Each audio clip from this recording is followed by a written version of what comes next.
Hey there, welcome to the National Post Speakeasy. I'm Marie Danielle Smith, and this is Jesse Snyder, a reporter at the Financial Post in Ottawa. We're here at the Metropolitan Glossy. Jesse's been taking a hard look at all of the Trans Mountain debacles this week.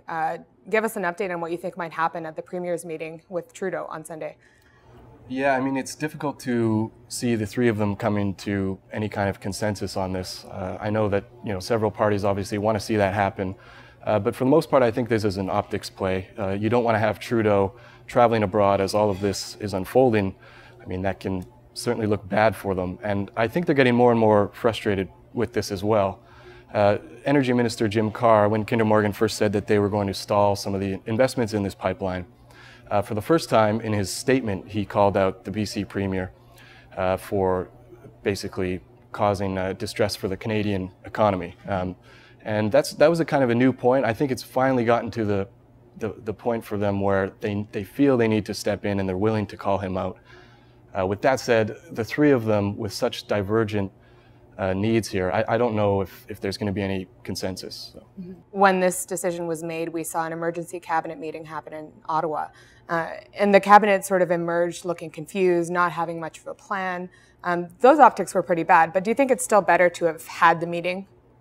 Yeah, I think that they certainly need to appear to be doing something here. I mean, how is this actually going to play out? What they're actually going to do on the ground it's sort of a complicated issue, so I think they're trying to bide their time.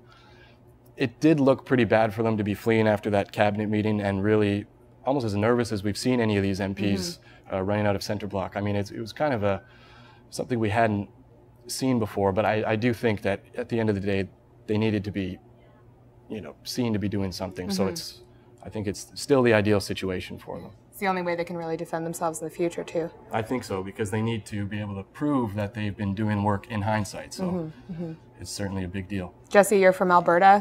What are people saying about this over there right now?